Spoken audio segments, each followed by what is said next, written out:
dernière fois, on a médité ensemble sur les noces de Cana et on a essayé un peu de trouver quelques secrets qui se cachent derrière ce passage et cet événement où a participé Jésus et sa mère et ses disciples. Et j'aurais même pu être un peu plus précis. À un moment, je vous ai parlé des 6 vases qui étaient remplis d'eau. Je vous avais dit que l'eau, c'était aussi la Torah, puisque dans Deutéronome 22, verset 2, ou 32, verset 2, je crois, il est dit que ta parole est comme ma parole, dit Dieu, et comme la pluie qui vient en son temps, ou comme la rosée du matin. Et vous notez que c'est le Mashiach qui a demandé aux serviteurs de remplir d'eau, et j'ai envie de dire que c'était plutôt la Torah du Messie. Vous vous souvenez, je vous ai parlé des 2 tables, les 2 premières tables qui ont été brisées quand il y a eu le péché du veau d'or. Et donc, c'est le Messie qui demande à ses serviteurs de remplir de sa Torah toute la création. Et je vous avais dit également que l'ordonnateur du repas était la Torah également, qui disait, mais d'habitude, dans tous les mariages, on donne le meilleur vin au début, mais toi, tu as gardé le meilleur vin pour la fin, c'est la Torah de Moshe. La Torah de Moshe qui devait trouver un accomplissement meilleur encore en Jésus-Christ. Et on s'était dit que tous les personnages étaient rassemblés, sauf un. Et ce personnage, c'était l'épouse. Et donc, je voudrais qu'on médite, on va voir si on peut le faire tout en un coup aujourd'hui ou pas, on fera en 2 fois s'il faut. Mais j'aimerais qu'on essaye de déterminer ensemble, pas de manière exhaustive, mais de tirer quelques petits renseignements sur qui est l'épouse et où se trouve-t-elle, puisqu'elle n'est pas aux noces. Elle n'était pas aux noces, elle est en préparation, elle se prépare. Donc, qui est-elle et où est-elle? Et pour ce faire, on va notamment se pencher sur le chapitre 2 et 3 de l'Apocalypse qui nous parle des 7 lettres aux 7 églises d'Asie mineure. Donc on va partir sur cela et on va l'étudier au fur et à mesure de la lecture. Mais avant toute chose, en introduction, j'ai envie de dire que l'épouse d'ores et déjà a un nom. C'est très simple. Avec qui Dieu a-t-il fait une alliance? Une alliance selon les modalités de l'époque du judaïsme, il y a un contrat qui est fait entre les époux. Donc l'épouse s'engage à n'avoir qu'un seul époux, à lui rester fidèle, à honorer son nom. L'époux, lui, s'engage à aimer une seule femme, à prendre soin d'elle, à lui apporter tout ce dont elle a besoin, à la chérir. Et il y a un contrat, une alliance qui se fait. Avec quel peuple? Quel peuple dans toute la terre qui a eu une alliance avec l'Éternel? C'est Israël. Alors, de penser que l'Église, telle qu'on la conçoit, je ne dis pas que l'Église n'est pas l'épouse, mais je parle de l'Église telle qu'on peut la concevoir après avoir eu 2000 ans d'histoire et avoir été séparée de sa racine qu'est Israël à cause des pères apologètes de l'Église. Il faut comprendre que dans l'inconscient chrétien, l'Église remplace Israël.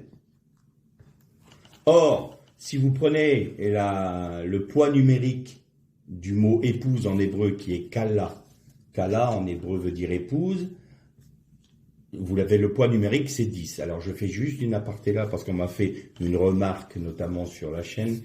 Et la guématria n'est pas de la numérologie. La numérologie sert à étudier votre nom pour savoir quelle est votre personnalité, quel est votre avenir, en fait, tout est rapporté à soi. En fait, c'est un détournement de la guématria biblique.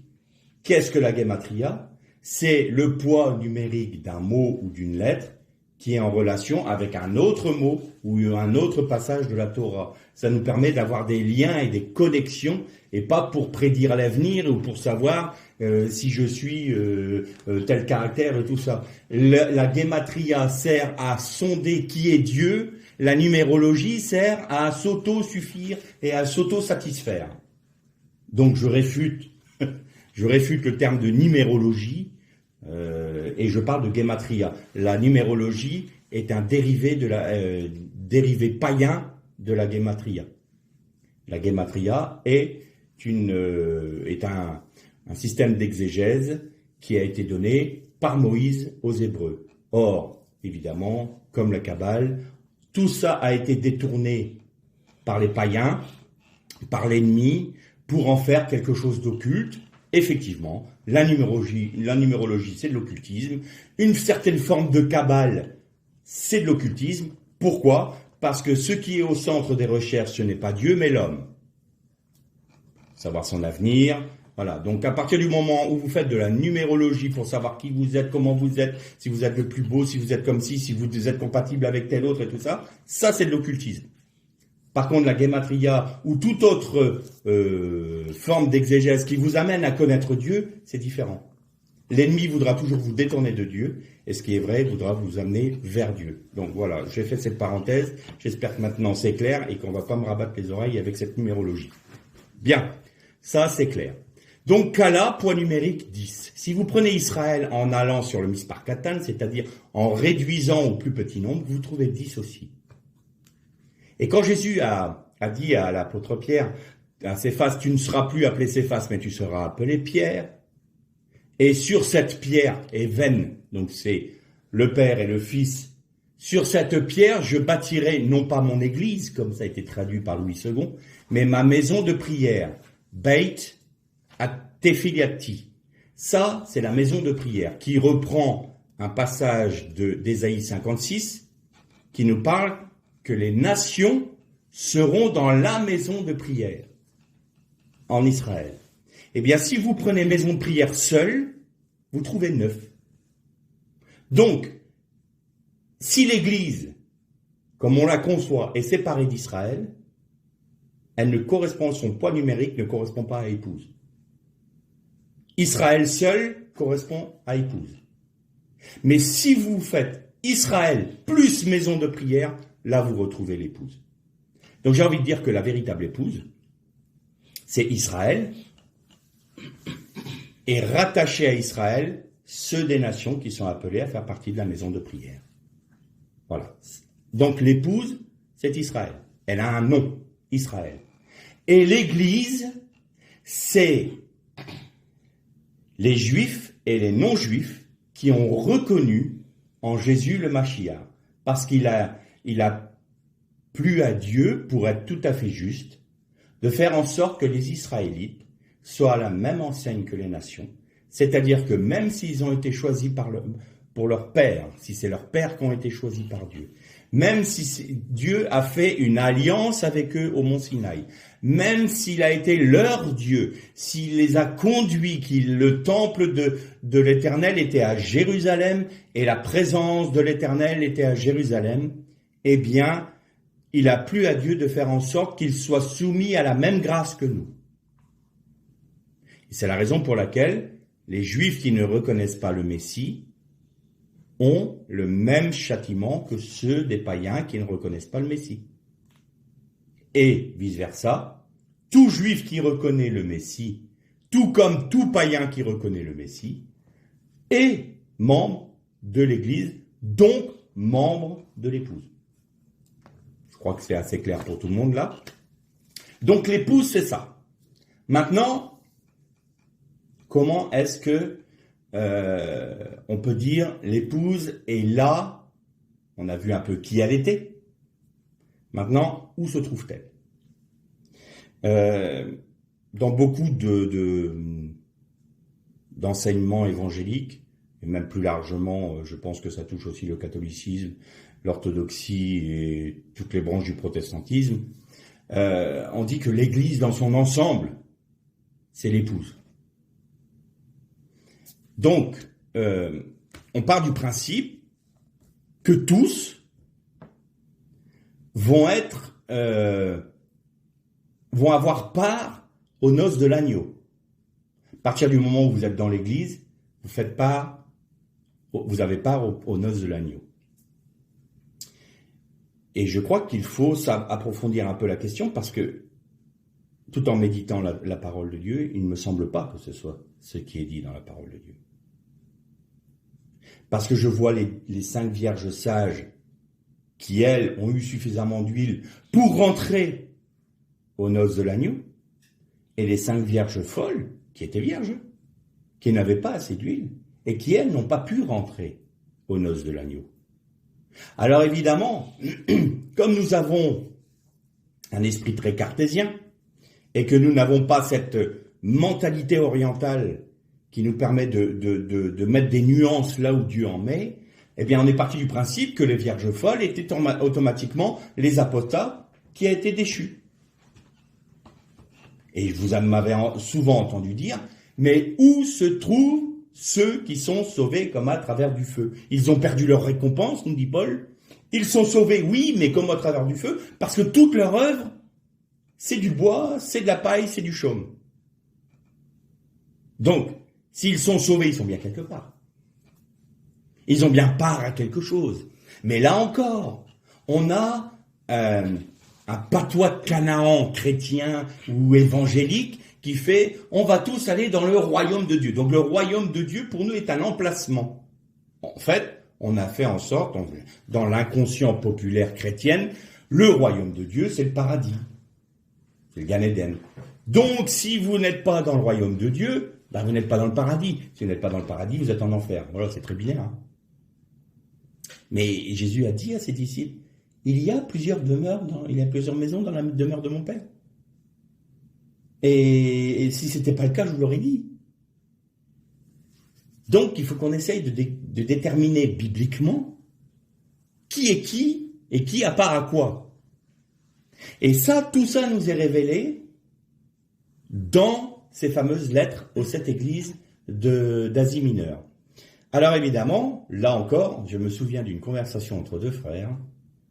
Il y en avait un qui abordait donc les lettres aux 7 églises en disant « ça, c'est l'histoire de l'église, Éphèse c'est le début, et puis Laodicée c'est l'église de la fin. Donc on a toute l'histoire de l'église qui est contée là à travers le récit des 7 églises d'Asie mineure. » Et l'autre disait non, parce qu'on retrouve les traits de toutes les églises dans les différents temps. Il y a ceux qui sont fidèles, ceux qui sont apostats, ceux qui sont comme Philadelphie, ceux qui sont comme Smyrne, et on en retrouve toujours. Donc moi je dis non, c'est pas ça la bonne interprétation. La bonne interprétation, c'est que les 7 églises se retrouvent à tous les temps de l'histoire de l'église. Évidemment, on est toujours cartésien. Donc ils étaient là. Non, toi, ton enseignement est mauvais, moi, le mien, il est bon. Mais non, alors on argumente. J'ai envie de dire, vous aviez tous les 2 raisons, mes frères. Parce que autant nous pouvons aborder les 7 lettres aux églises d'Asie comme étant chronologiquement, dans sa grande ligne, l'histoire de l'église. Éphèse, c'est le début, c'est la première église que Paul a évangélisée.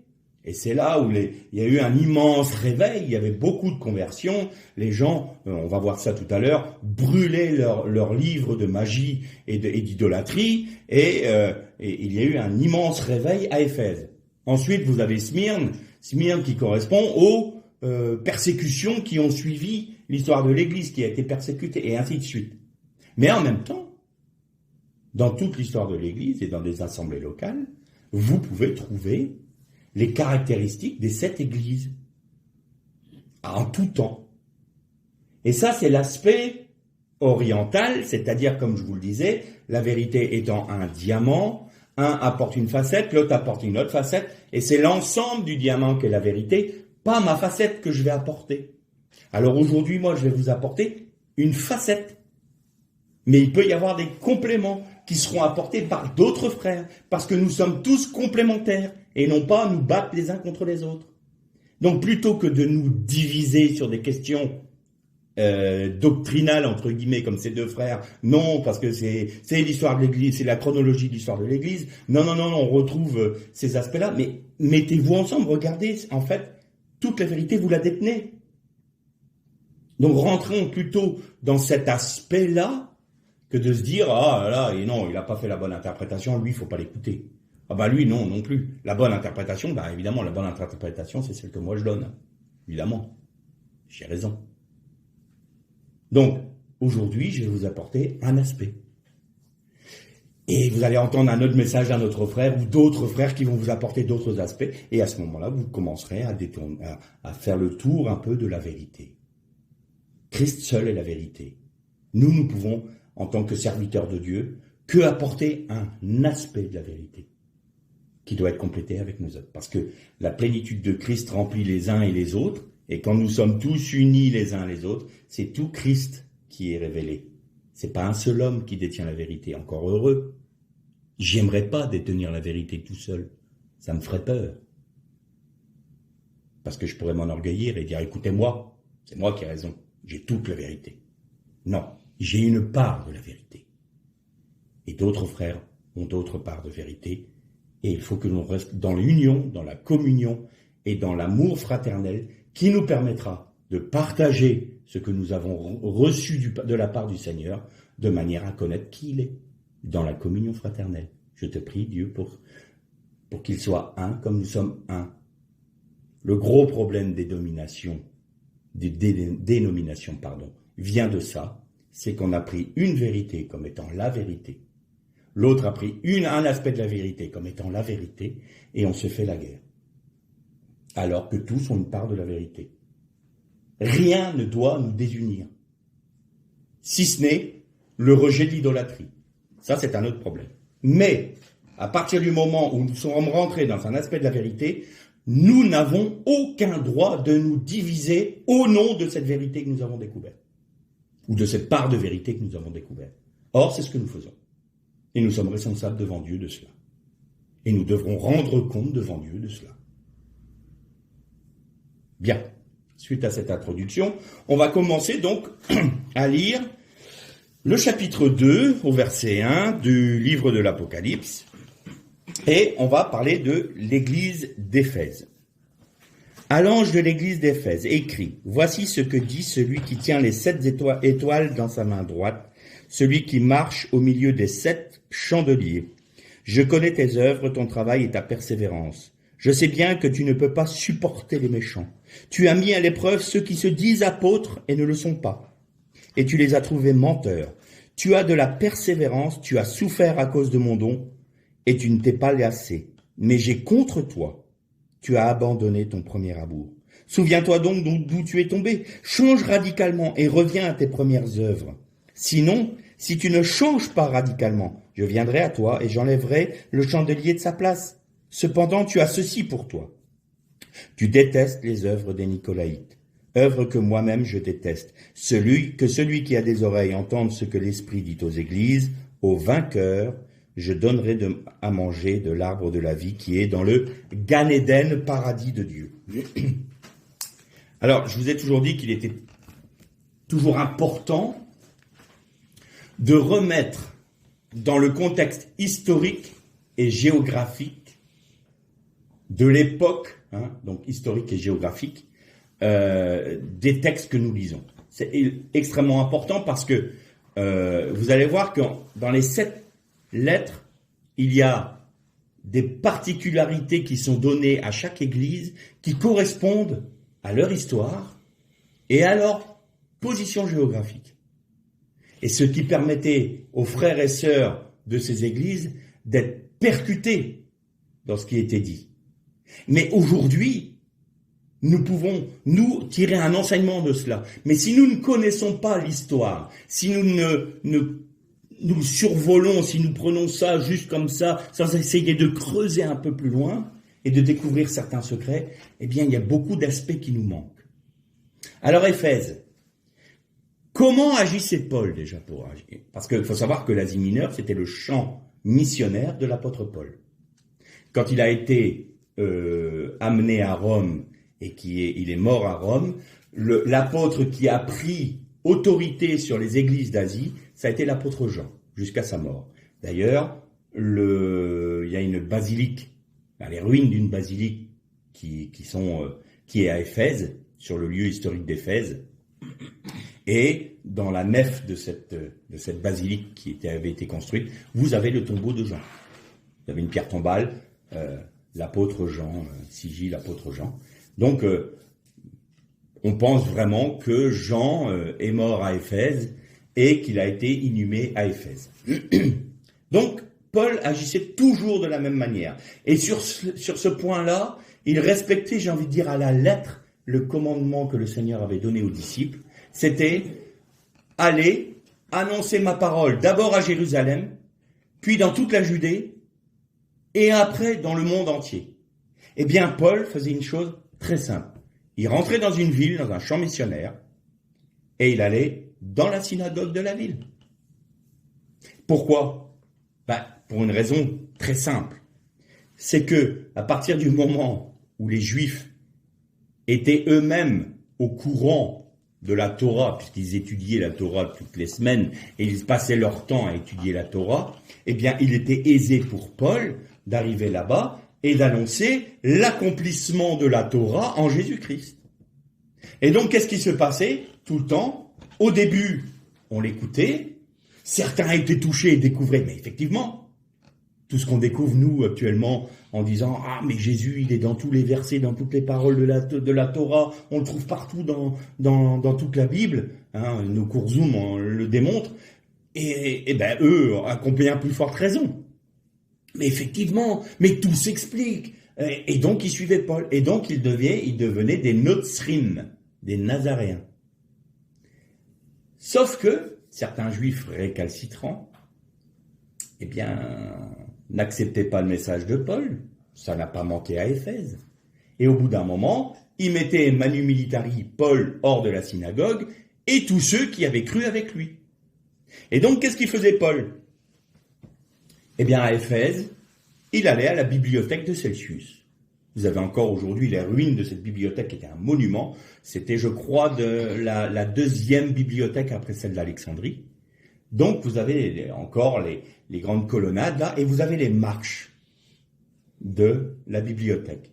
Et quand vous regardez les ruines, sur une des marches, vous avez une menorah qui est gravée, qui montre l'importance de la communauté juive qui était à Éphèse.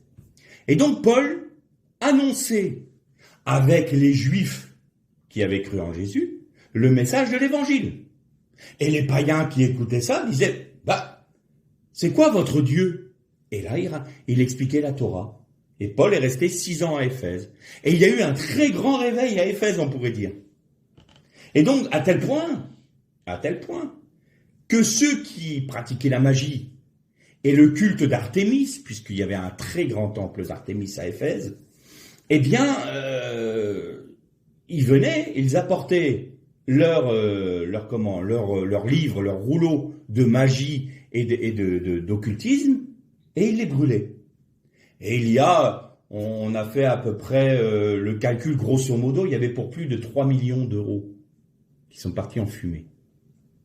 Et puis, il y avait un certain Démétrius. Alors Démétrius, vous lisez dans le texte, Démétrius, lui, il était un artisan qui faisait des statues d'Artémis et qui faisait des répliques du temple d'Artémis. Mais ses affaires ont commencé sérieusement à péricliter, ainsi que tous ses collègues. Il était responsable, il était le chef de tous les commerçants du coin, et eux, ils ont commencé à voir leur commerce s'effondrer, puisque tout le monde rejetait les idoles, rejetait Artémis. Et alors, qu'est-ce qu'il a fait ? Il a fomenté, et on lit ça dans le livre des Actes, il a fomenté une révolte des commerçants et du peuple dans le fameux cirque d'Éphèse. Et donc, pendant 2 heures, ils ont clamé « Grande est l'Artémis d'Éphèse, grande est l'Artémis d'Éphèse, grande est... » à tel point que le gouverneur d'Éphèse est allé les voir en disant « Mais attends, qu'est-ce qui se passe ici ? Parce que là, vous êtes en train de faire une révolte. Si vous faites une révolte et que le gouverneur de la province l'apprend, vous allez avoir affaire aux armées romaines. Donc, maintenant, je vous demande de vous taire. Si vous avez du grief contre Paul, vous le traînez devant les tribunaux et vous arrangez ça au niveau des tribunaux. Mais pas de troubles à la Pax Romana. Ça nous ramène un peu aux événements qu'on a en France aujourd'hui. Faut remettre la paix dans le pays. Taisez-vous, faut aller devant les tribunaux. Oui, encore faut-il que les tribunaux soient dignes de ce nom. Enfin bon, bref, ça c'est un autre sujet. Et donc, Paul, à un moment, a voulu aller dans le cirque devant toute la foule pour leur expliquer. Et ses compagnons ont dit, ah, non, non, non, tu fais pas ça, tu vas te faire lyncher. Et donc Paul a quitté Éphèse à ce moment-là. Donc ça a été le grand moment de l'essor du christianisme, du notrisme, j'ai envie, si je puis employer ce néologisme-là, dans l'Asie mineure. Et il y a quelque chose d'assez frappant. Je vous ai déjà parlé de Babylone, de Babel, faire des briques, vous vous souvenez de ça? Et il y a une basilique particulière, on l'appelle la basilique rouge à Éphèse, elle est faite totalement de briques rouges. Et avant d'être une basilique, c'était un temple à 2 dieux égyptiens. Il y avait donc, c'était un temple à Isis et à Sérapis. Alors pourquoi Sérapis? Sérapis, en fait, c'est le dieu Apis, c'est-à-dire c'est le veau d'or. Et pourquoi Sérapis? Pour une simple raison. Parce que dans le texte égyptien, c'est marqué Oser Apis. Et Oser, c'est Osiris. Osiris Apis, nous t'adorons, et Isis, son épouse. Mais en grec, le O, c'est un article. Donc, ils ont conclu que c'était le Sérapis. Et non pas Oser Apis. Donc, chez les Grecs, le Apis est devenu Sérapis. Et donc, ils l'ont intégré, parce que ça, c'était typique chez les Grecs. Ils prenaient du panthéon des autres peuples et ils l'ajoutaient au leur. Donc, il y a un syncrétisme total. Donc, vous aviez le veau d'or, à Isis, Osiris, tout ça mélangé avec Artémis, qui n'est autre que la déesse des Romains, Diane. Enfin, voilà, alors, un petit pote là, ça a un petit pot pourri. Voilà, et on adorait tout ça. Et à ce moment-là, eh bien, le christianisme, enfin du moins l'évangile de Paul a porté un tel fruit dans la ville d'Éphèse que ce temple-là à Osiris et à Sérapis, à Apis, j'ai envie de dire, est tombé en désuétude et ils en ont fait une basilique où les frères se réunissaient parce que c'était un lieu qui était assez grand pour pouvoir recevoir tous ceux qui avaient cru en Jésus. Parce qu'ils n'étaient pas acceptés à la synagogue. Donc, on voit déjà là, on va remettre, comme je le fais là, remettre dans le contexte historique et dans le contexte géographique les 7 églises. Mais je vais faire une autre chose aussi. Je ne vais pas parler tout de suite de Smyrne ni de Philadelphie. Et vous comprendrez à la fin pourquoi. Parce que là, on touche au cœur de l'épouse. Donc, on va parler des 4 autres, oui, on va y arriver, des 5 autres, pardon. Et ensuite, on terminera par Philadelphie et Smyrne, et on terminera aussi par les promesses qui sont faites à chaque fin de lettre, à chaque église, au vainqueur je donnerai, donc là, de l'arbre de la vie. Donc tout d'abord, on replante toute chose. Éphèse se trouve donc sur la côte ouest, sur la côte à l'ouest de l'Asie mineure. Et ensuite, on va passer à Pergame, puisqu'on va sauter Smyrne. Donc Pergame. On trouve ce texte dans le chapitre 2 au verset 12. À l'ange de l'église de Pergame écrit: Voici ce que dit celui qui a l'épée acérée à 2 tranchants. Je sais bien où tu habites. C'est là que se trouve le trône de Satan. Tu es attaché à mon nom et tu n'as pas renié ma foi. Même au jour où Antipas, mon témoin fidèle, a été tué chez vous, là où le Satan habite. Mais j'ai contre toi certains griefs. Tu as là des gens attachés à l'enseignement de Balaam, qui enseignait à Balak comment causer la chute des Israélites en les incitant à manger des viandes sacrifiées aux idoles et à se prostituer. De même, tu as, toi aussi, des gens qui sont pareillement attachés à l'enseignement des Nicolaïtes. Change donc radicalement. Sinon, je viendrai à toi bientôt et je leur ferai la guerre avec l'épée de ma bouche. Que celui qui a des oreilles entende ce que l'Esprit dit aux églises. Au vainqueur, je donnerai de la manne cachée, un caillou blanc et sur ce caillou est écrit un nom nouveau que personne ne connaît sinon celui qui le reçoit. Pour terminer sur Éphèse, qu'est-ce qui leur a été reproché à Éphèse, c'est de perdre leur premier amour. C'est-à-dire que Éphèse, tout d'un coup, a été emballé, ils ont aimé le Seigneur Jésus à l'annonce du message de l'Évangile, et puis tout d'un coup, cet amour s'est étiolé, et c'est devenu une forme de ronronnement, j'ai envie de dire. Et donc, ils ont perdu cet amour. Et le Seigneur les incite à l'aimer, lui, et non pas les œuvres. À l'aimer, lui, et non pas... Et ça, on retrouve ça dans beaucoup d'églises. Donc, le reproche à Éphèse, c'est d'avoir perdu son premier amour. Si vous remontez au nord d'Éphèse, vous allez trouver une ville actuelle qui s'appelle Bergama. Et Bergama est sur le site de l'ancienne Pergame. Pergame, c'est très particulier parce que donc il y avait Pergame, Smyrne et Éphèse étaient 3 villes les plus importantes de la province, et c'était là où on avait le droit d'établir des temples de l'empereur. Des villes qui n'avaient pas cette envergure-là, je crois que c'est Thyatire qui avait fait la demande d'avoir un temple de l'empereur, et ça lui a été refusé parce que ce n'était pas une ville suffisamment importante et suffisamment riche pour pouvoir accueillir le temple de l'empereur. Bien. Pergame se battait souvent, la bagarre se faisait pour être la première des villes entre Éphèse et Pergame. Mais Pergame, son histoire est assez intéressante.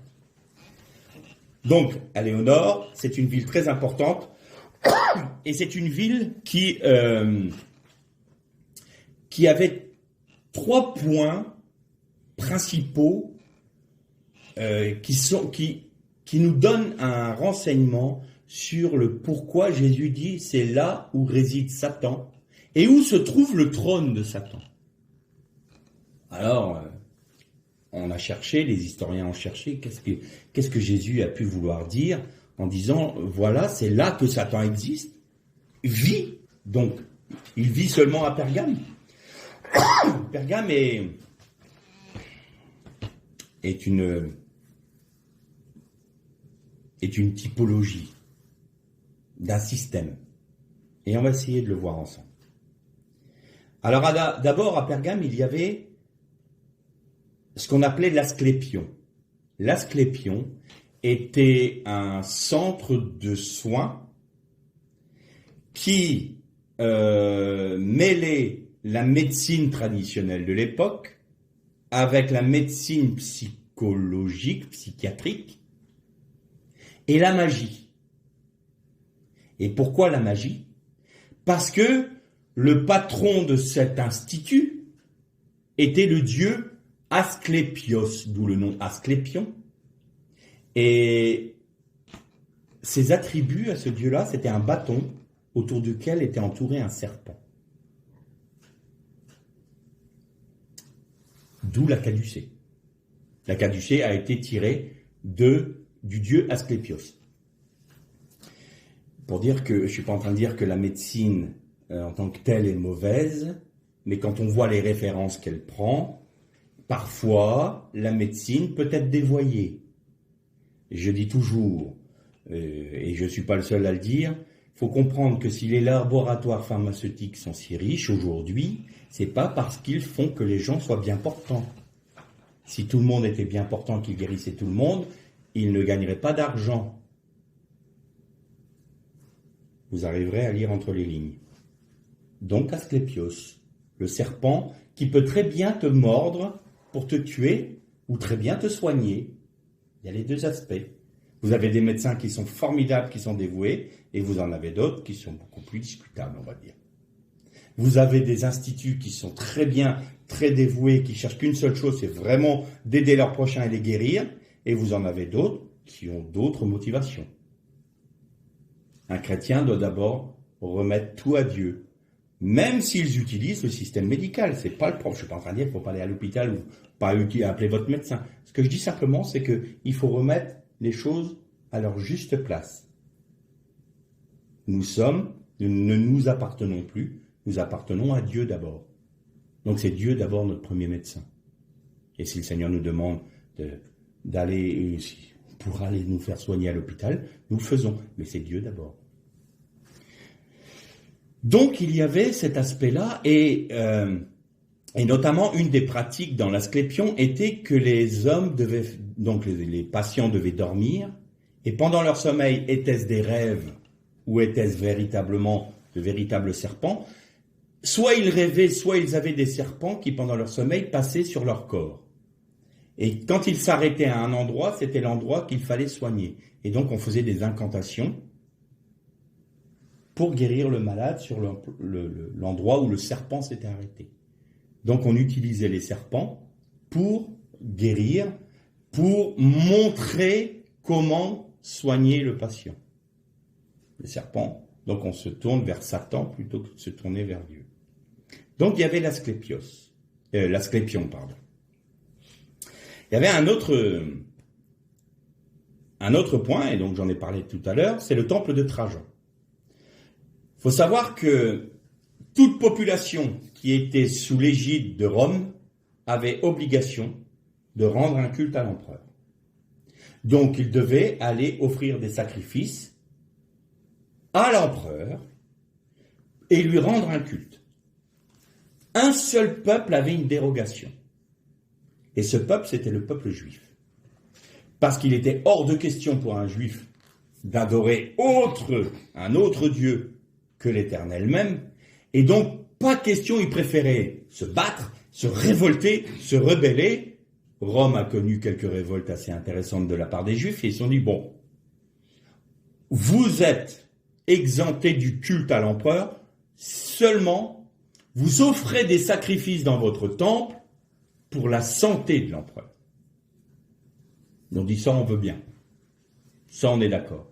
Mais nous faire adorer l'empereur, jamais. C'était ferme. Ils avaient raison. Et vous allez voir que c'est très important dans la suite de notre méditation, et ça va nous permettre de voir qui est cette fameuse synagogue de Satan, et ceux qui se disent juifs et qui ne le sont pas, qui a été utilisée par les chrétiens pour justifier la persécution des juifs, et qui est utilisée aujourd'hui par une certaine frange africaine pour dire que ceux qui sont en Israël aujourd'hui sont des usurpateurs et que les véritables juifs, c'est les noirs africains, et qu'à partir de là, donc la persécution chrétienne qui a amené à la Shoah, aujourd'hui, certains peuples africains la reprennent et voudraient mettre hors d'Israël ceux qui ont laissé 6 millions de morts à la Shoah. Excusez-moi, mais c'est pardonnez-moi l'expression, mais c'est leur cracher au visage, quoi. Donc, on va savoir qui. Et ils utilisent ce texte-là. Oui, ce sont ceux de la synagogue de Satan qui se disent juifs et qui ne le sont pas. Ils nous ont usurpé notre identité. Bon, je ne connais pas de juifs africains qui ont été persécutés comme eux ont été persécutés. Il y a un moment, il faut arrêter d'être ce cinéma-là. Donc, il y a quelque chose de grave qui se fait à ce niveau-là. Donc, c'est clair, c'est pas ça du tout. Et au contraire, ce texte a été utilisé pour persécuter les Juifs. Donc si on recommence encore aujourd'hui, on rendra compte devant Dieu aussi. Et donc voilà pour ce qui est du temple de Trajan, qui lui a été reconstruit sur le temple qui était dédié à Auguste. Et il y avait un autre élément que l'on appelle l'autel de Zeus. Alors l'autel de Zeus était très particulier, c'était très grand, comme un trône. Et au milieu de cette grande place avec des colonnades et des soubassements, et sur les soubassements, vous aviez ce qu'on appelle le combat entre les géants et les humains. Des réminiscences de la Genèse. Mais bon, c'était les géants et puis les bons Grecs qui sont venus combattre les géants. Bon. Toute civilisation, on revient toujours à l'origine de l'humanité de toute façon. Donc on parlait des Néphilim, quoi. Et donc ce temple-là, il y avait un feu qui était constamment alimenté au centre de cet autel de Zeus, qui était immense, et il ne devait jamais s'éteindre. Si les prêtres n'étaient pas vigilants et que le feu s'éteignait, ils étaient enterrés vivants. Et c'était l'endroit où on faisait des sacrifices. Et il nous est parlé de... le Seigneur Jésus nous parle de comment... d'Antipas. Vous savez, mon fidèle serviteur Antipas qui a été mis à mort justement dans cet endroit où Satan réside. Eh bien, il y avait... ça va pas être joyeux, mais ils avaient un taureau en bronze avec une porte. On mettait le condamné dedans et on allumait un brasier en dessous. Ce qui faisait que la personne cuisait littéralement vive. Et ils avaient fait en sorte que le conduit de la gueule du taureau puisse être ouvert pour que les hurlements du supplicié fassent comme si c'était leur dieu, encore un taureau, hurler ou crier. Et donc tout porte à croire que Antipas a subi ce châtiment. En 1879, un certain Karl Humann, allemand, a fait des fouilles à Pergame et il a vu que des gens prenaient des pierres calcaires et les réduisaient en poudre pour faire de la chaux. Et puis, quand il a regardé les pierres, il a vu qu'il y avait des fresques dessus. Et il a dit, mais où est-ce que vous prenez vos pierres pour faire la chaux? Il dit, c'est un grand mur qui est là-bas. Puis il leur a montré, c'était à moitié enterré. Et puis il a découvert il commençait à découvrir un des fameuses fresques de ce temple de Zeus. Et donc il a demandé aux autorités ottomanes de l'époque s'il avait l'autorisation de faire des fouilles et de ramener à Berlin, en Allemagne, le fruit des fouilles. Autorisation qui lui a été donnée. Et donc il a commencé à excaver le fameux hôtel de Zeus. Et il a tout ramené à Berlin. En 1930, ouverture du musée de Pergame à Berlin et du fameux trône de Zeus. 3 ans plus tard, arrivé au pouvoir un certain Adolf Hitler. Avec l'idéologie mystique qui était avec le nazisme, et notamment tout cet aspect de Pourim, je vous ai déjà parlé, du secret dans le livre d'Esther, qui nous rappelle que c'était le nouvel Aman, les nouveaux Amalécites du XXe siècle, qui étaient les nazis. Je ne crois pas qu'il y ait de hasard à ça. Pourquoi? Qu'est-ce que c'était le trône de Satan à Pergame? Eh bien, c'était les 3 éléments. L'aspect magique et thérapeutique, j'ai envie de dire, l'adulation du système politique, c'est-à-dire le culte à l'empereur, et l'idéologie idolâtre, religieuse idolâtre, qui, si vous ne suivez pas la pensée unique, on vous met à mort. Et donc c'est un système politico-religieux qui prend tout ce qui va être le système financier, le système de santé, le système politique et tout le système religieux. Et c'est là que réside Satan. Et je dis souvent, parce que je ne crois pas que ce soit un hasard,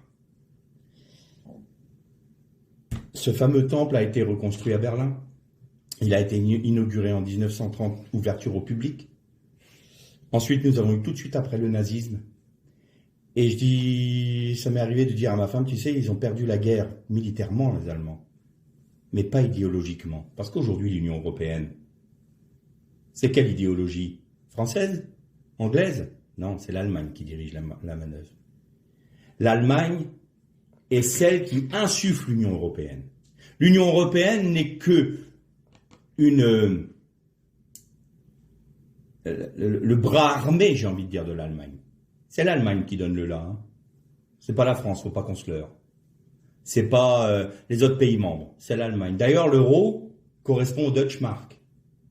Toutes les autres monnaies ont dû s'adapter, mais les Allemands, c'était la parité. Hein. Vous voyez que c'est l'Allemagne. Et c'est pas un hasard que la Shoah se soit faite avec l'Allemagne. Je ne parle pas du peuple allemand dans son ensemble. Bien sûr, on a des frères en Allemagne, il n'y a pas de problème. Mais regardons bien les idéologies, regardez bien ce qui s'est passé. Eh bien, on retrouve ces points-là de Pergame en Allemagne. Et aujourd'hui, l'Union européenne, c'est l'Allemagne. Ça n'a pas changé.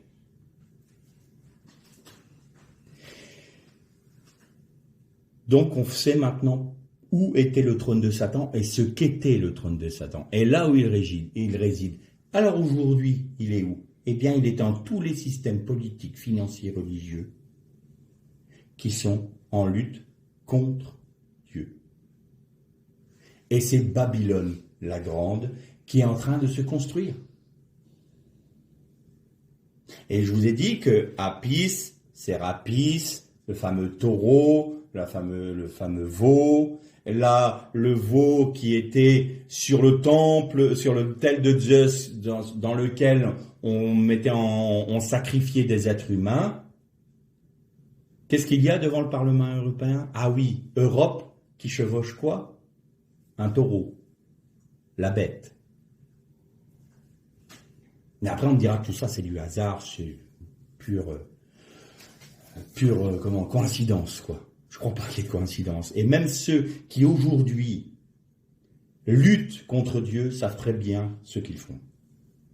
Et savent très bien où ils veulent mener l'humanité. Très bien. Et nous sommes dans ces milieux-là, comme nos frères de l'époque étaient dans ces milieux-là, dans ces environnements-là. Et pourtant, ils étaient fidèles. Et là, qu'est-ce qui est reproché à Pergame, à l'église de Pergame?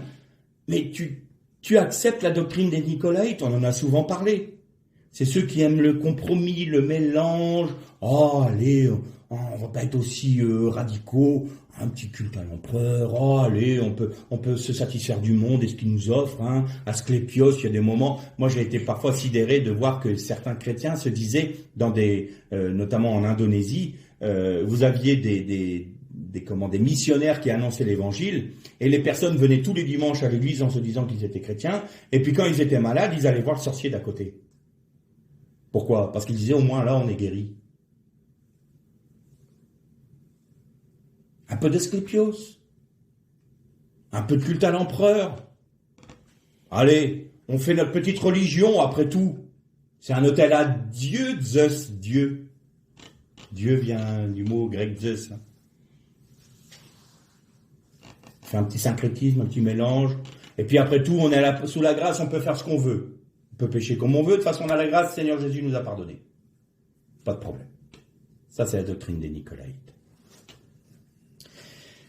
On va passer à une autre église et je pense qu'on terminera parce que là, le temps passe et il faudrait pas que j'en ai 2 heures de prédication parce que ça va être lourd autrement.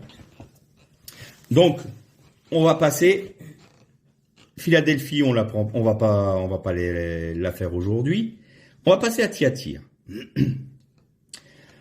À l'ange de l'église de Thyatire écrit: Voici ce que dit le Fils de Dieu, celui qui a les yeux comme un feu flamboyant et dont les pieds ressemblent à du bronze. Je connais tes œuvres, ton amour, ta foi, ton service et ta persévérance.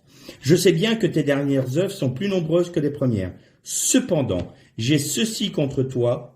Tu laisses cette Jézabel, qui se dit prophétesse, égarer mes esclaves, ou mes serviteurs, en leur enseignant à se prostituer et à manger des viandes sacrifiées aux idoles. Je lui ai donné du temps pour qu'elle change radicalement, mais elle ne veut pas revenir de sa prostitution. Je vais la jeter sur un lit et dans une très grande détresse, elle et ceux qui commettent adultère avec elle, à moins qu'ils ne reviennent de ses œuvres. Je ferai mourir ses enfants. Toutes les églises sauront que c'est moi qui sonde les reins et les cœurs. Je vous rendrai à chacun de vous selon vos œuvres, mais à vous, à tous les autres de Thyatire qui n'ont pas cet enseignement et qui n'ont jamais connu les profondeurs de Satan, comme ils disent, je dis, je ne mets pas sur vous d'autres fardeaux, seulement ce que vous avez, restez-y attachés jusqu'à ce que je vienne. Au vainqueur, à celui qui garde mes œuvres jusqu'à la fin, je donnerai pouvoir sur les nations. Avec un sceptre de fer, il les fera paître, comme on brise les vases d'argile, ainsi que j'en ai moi-même reçu le pouvoir de mon Père, et je lui donnerai l'étoile du matin. Que celui qui a des oreilles entende ce que l'Esprit dit aux églises. Thyatire. Une église qui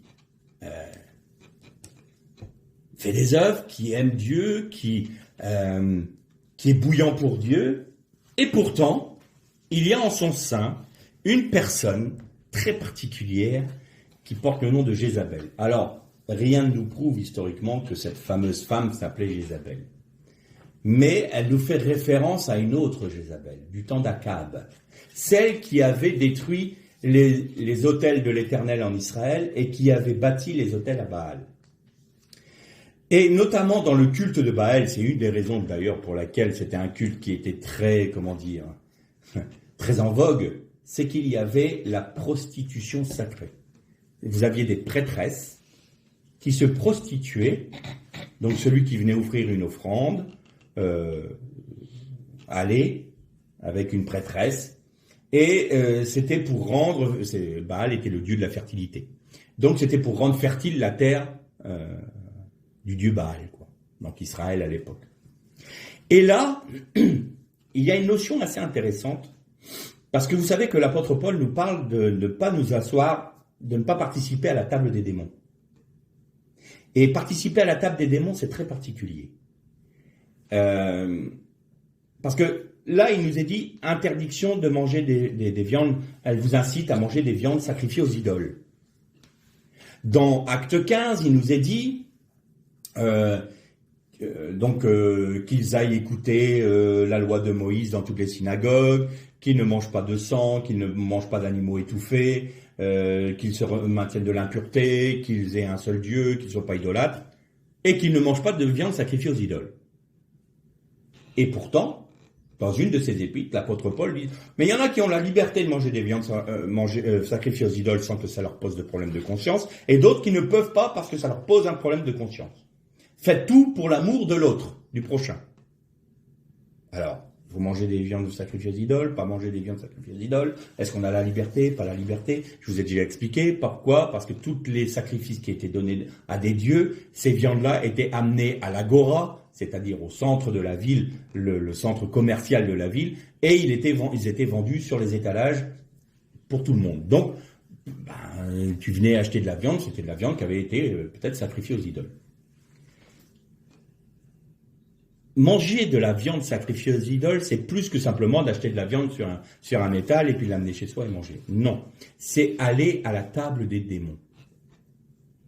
Et je vous ai parlé de cette peuplade qui buvait du sang, ils sacrifiaient des animaux à des démons, et ils buvaient du sang, ils se mettaient en arc de cercle et ils faisaient des incantations, et il y avait des places qui étaient vides, parce que, disait-il, c'est les places pour que les démons prennent place parmi nous, pour que nous mangions à la même table, c'est-à-dire que nous communions avec les démons, et cette communion se fait par le sang que nous buvons.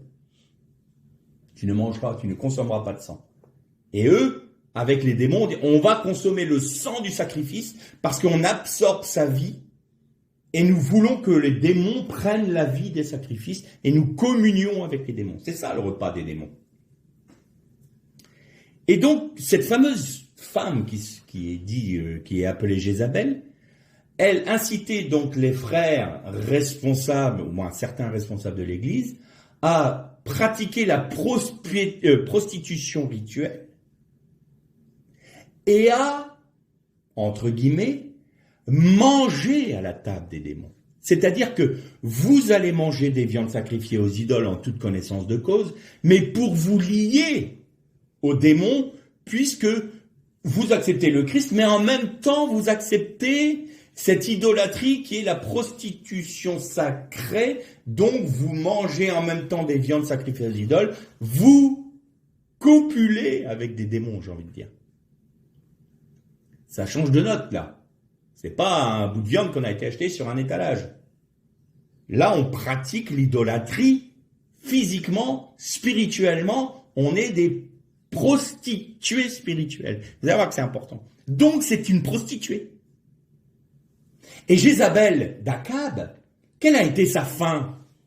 Elle a été défenestrée par le successeur d'Akab, et les chiens l'ont mangée, l'ont dévorée. Ça veut dire quoi? Le chien, c'est un nécrophage. Eh bien, elle n'a pas eu de sépulture. Son souvenir, non seulement elle a apporté la mort en Israël à cause du culte à Baal, et elle a fait tuer tout, sauf Élie, tous les prophètes de l'Éternel. Eh bien, c'est des nécrophages qui sont venus manger ses chairs. Elle n'a pas eu de sépulture. Sa mémoire a disparu dans la mort. Et que nous dit le texte là? Vous voyez là, ce culte aux idoles. À ceux qui n'ont pas connu, qui n'ont jamais connu les profondeurs de Satan. Et il le disait, vous voyez, comme ils disent.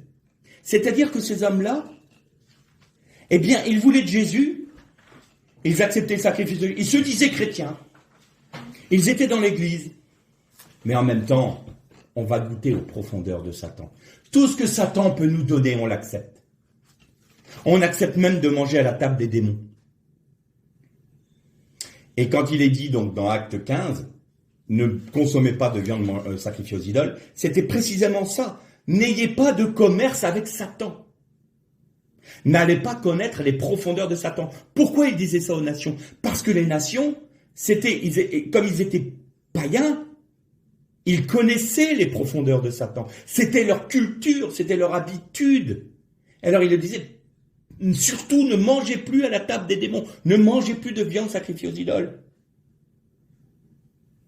Mais dans un autre contexte, quand nous ne sommes plus dans cette position-là, mais que nous sommes entièrement à Christ, eh bien en Christ on peut manger une viande qui est sur l'étalage et qui a été sacrifiée à une idole. Non, moi, en Christ, tout est sanctifié. Je ne partage pas la table des démons.